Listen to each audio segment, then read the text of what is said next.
वसल्लम ने इरशाद फरमाया, ख़वातीन से खिताब किया कि औरतें जहन्नम में मर्दों से ज़्यादा होंगी। ख़वातीन ने पूछा क्यों?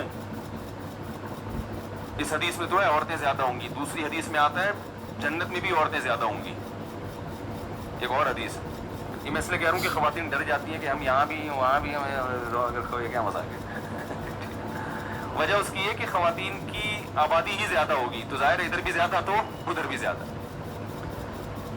तो पूछा गया भाई वजह क्या है? आपने फरमाया तकफुरनल आशीर, शौहर की नाफरमानी करती हो। नाशुक्री, नाफरमानी नहीं, कुफ्र कहते हैं नाशुक्री को। कैसे नाशुक्री? फरमाया सारी जिंदगी खिलाता है पिलाता है। आज कोई मर्द बीवी को छोड़ दे, बेचारी का क्या पुरसाने हाल होता है हमारे मुआशरे में। घर उसको लेके देता है, गैस बिजली का बिल, छत मुहैया की, उसको तहफ़्फ़ुज़ दिया, उसकी औलाद का हमेशा के लिए मुहाफ़िज़ बना, इतने बड़े बड़े इनामात एहसानात। और नबी ने फरमाया किसी दिन थोड़ी सी ऊंच नीच हो जाए, उसकी तनख्वाह कम हो गई बेचारे की, अब गोश्त नहीं ला पा रहा, तोरियों पे गुजारा करवा रहा है, नाश्ते में अंडे का इंतज़ाम नहीं कर सका, आज बेगम बगैर नाश्ते के रह लो, आज नाश्ता नहीं करते, ठीक है ना, थोड़ी तनख्वाह मेरी, हालात टफ चल रहे हैं, या नाश्ता करो मगर अंडा ना मंगवाओ, पराठा डबो के, मुफ्ती साहब ने कहा डबो के खाने का अपना ही मजा है, तो आज हम पराठा चाय में डबो के खा लेते हैं।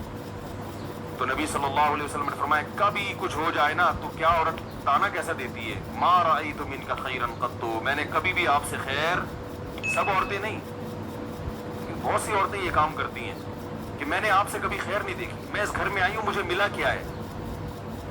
कितना बड़ा जिंदगी भर के हमारे मुस्लिम मुआशरे में तो मर्द तो बहुत ज्यादा तहफ़्फ़ुज़ देता है। कैसे बाप अपनी बेटी के लिए रिश्ते तलाश कर रहे होते हैं क्योंकि अच्छा आदमी मिल जाए, और फिर तलाक से डरती भी है, कहती है तलाक देके मुझ पे जुल्म कर दिया, मुझे ये कर दिया। तलाक देके क्या किया उसने? अपने आप से जुदा कर दिया ना, अब रो क्यों रही हो?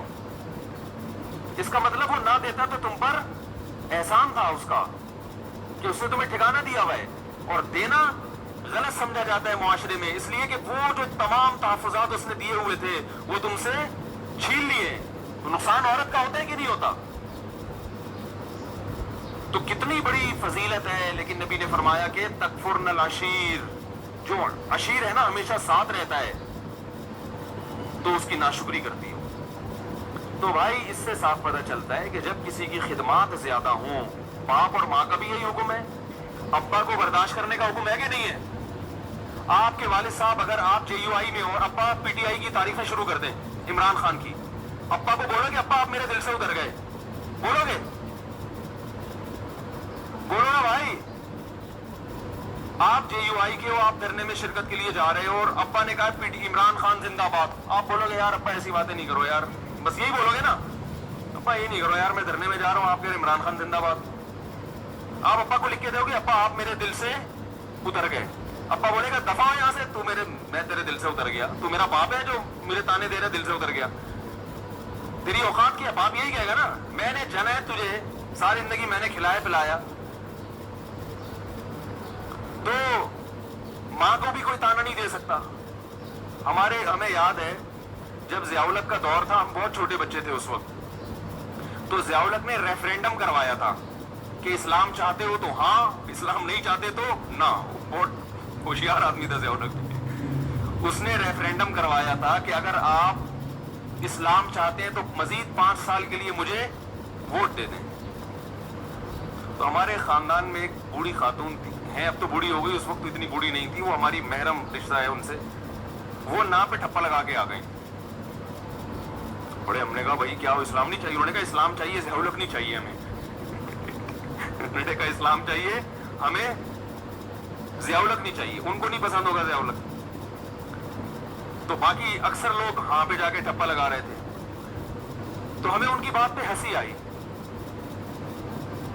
हम जो थे ज़ियाउल-हक की तरफ थे, हम समझते थे कि भाई ये दीनदार आदमी है, तहज्जुद गुजार आदमी है, ये इस्लाम को, और उसने बहुत हद तक किया भी हमारी राय के मुताबिक काम, वफाकी शरई अदालत बनाई, मुफ्ती तकी साहब को उसका जज बनाया, हुदूद ऑर्डिनेंस सारे ज़ियाउल-हक के ही बनाए हुए हैं। उसके दौर में जो जितनी TV एंकर्स थी सबके सर पे दुपट्टा होता था, बहुत सारे काम उसने किए और बहुत सारे कर सकता था, मगर लोगों ने उसका साथ नहीं दिया। لیکن اس میں بھی رائے کا اختلاف ہو سکتا ہے, کوئی کہتا ہے امریکی ایجنٹ تھا, کوئی کہتا ہے کیا ہوا. ایسا نہ ہو جو تھوڑے بہت جن کے دلوں سے میں نہیں اترا ان کے دلوں سے بھی اتر جاؤں کہ آپ تو ضیاء الحق کی حمایت کر رہے ہو. تو 2 منٹ لگتے ہیں دل سے اترنے میں. تو وہ نا پہ لگا کے آ گئی. اب وہ ہمارے خاندان کی بڑی خواتین, ہم ان سے یہ کہتے ہیں آپ ہمارے دل سے ہمیشہ کے لیے اتر گئی. تو بھائی رشتے ہیں ٹھیک ہے نا کا, اور ہم نے بظاہر تو یہ کفر ہے نا کہ اسلام نہیں چاہیے, وہ کہتی ہے اسلام چاہیے. یہ ضیاء الحق نے اسلام کا ان کے خرائے کے مطابق لگایا ہوا ہے کہ اب اسلام تو ہر آدمی کہے گا نا ہاں, تو ہاں کا مطلب یہ کہ اگلے 5 سال کے لیے میں دوبارہ آ رہا ہوں.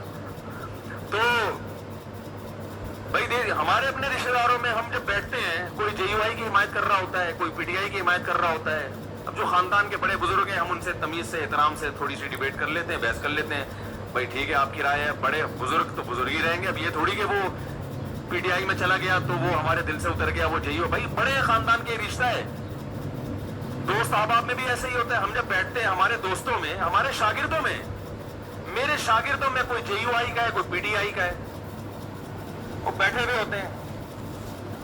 اب وہ کہ آپ ہمارے دل سے اتر گئے, میں کہوں گا دل سے اتر گئے تو میں تو سبق نہیں پڑھاؤں گا.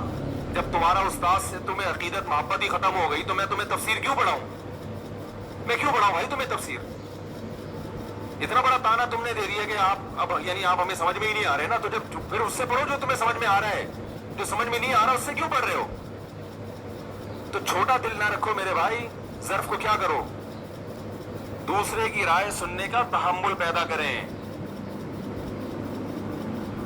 رائے سننے کا تحمل پیدا کریں.